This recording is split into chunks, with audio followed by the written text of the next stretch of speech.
مكتب المرجع السيستاني يعلن أول أيام شهر رمضان المبارك. السلام عليكم متابعي قناة هل تعلم أخبار. قبل البدء لا تنسوا الضغط على الاشتراك وتفعيل الجرس ليصل لكم جديد الأخبار العاجلة والحصرية.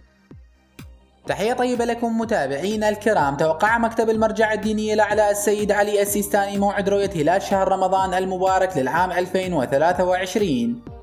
وبحسب ما نشره مكتب المرجع الأعلى فإنه يتوقع أن تكون رؤية هلال شهر رمضان المبارك في مساء يوم الأربعاء الموافق 22 من آذار الجاري. وأشار إلى أن الهلال يتوقع أن يرى بالعين المجردة في هذا الموعد.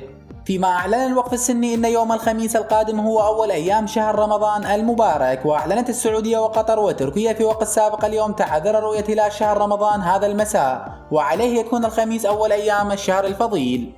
كما توقع مكتب المرجع السيستاني أن يكون شهر شوال عيد الفطر المبارك في مساء يوم الجمعة الموافق 21 من نيسان المقبل.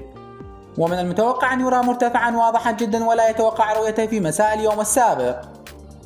إلى هنا متابعينا الكرام ينتهي الفيديو لهذا اليوم. لا تنسون الاعجاب بالفيديو والاشتراك في القناة عن طريق زر الاشتراك الأحمر أسفل الفيديو وتفعيل جرس الإشعارات لكي يصل لكم إشعار عند نشر فيديو جديد أو الإجابة على تعليقاتكم.